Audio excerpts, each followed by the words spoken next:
So I'm gonna let this rant happen for a little while because the caffeine is flowing through me like something fierce, and might as well strike while inspiration is rich.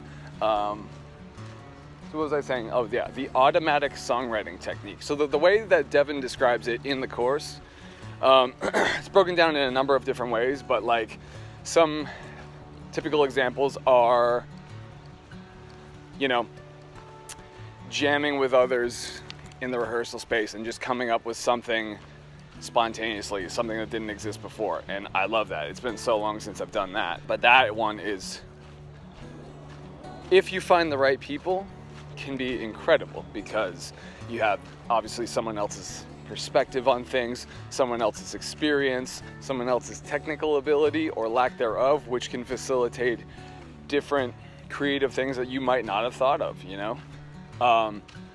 Now, a way to do that with yourself that I've found, for example, I find that I'm more adept as a guitar player than I am as a bass player. So if I'm kind of hitting a wall with, you know, writing something on guitar, I will hop over to something that I am less technically proficient in, which is definitely bass.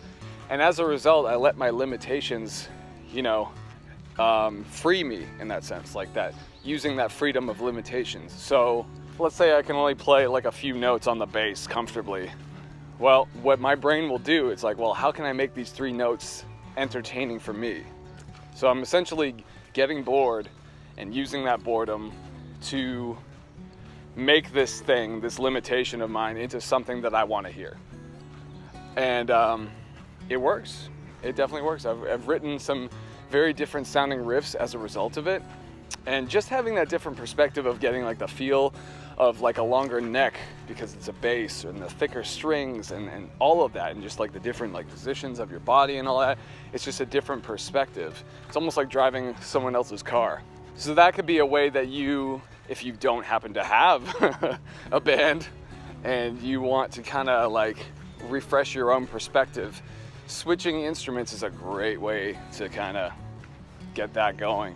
The other thing too, you can apply that like if you're an electric guitar player and you don't really play much acoustic, jump on an acoustic guitar. Simple as that. You can, oftentimes the heaviest riffs, the coolest riffs I've ever heard were written on an acoustic guitar. Like, just look at Opeth. Opeth is a great example of that. Like, you hear all the cool atmospheric and really notey and intricate passages in some of those electric guitar riffs, but you can tell that they're written on an acoustic guitar if you listen. And there's even some footage you can see of like Opeth in the studio where they've written some of those like heavier riffs on acoustic, where he's just kind of like playing it. And again, it's just about taking something, stripping it down to its most basic elements and making it work there. Because if you can make it work there, then you will make it sound that much more heavy, in this case, on electric guitar. So in other words, if you can make a riff sound really good on an acoustic guitar, it will sound super heavy on an electric guitar. That's the theory behind it, at least.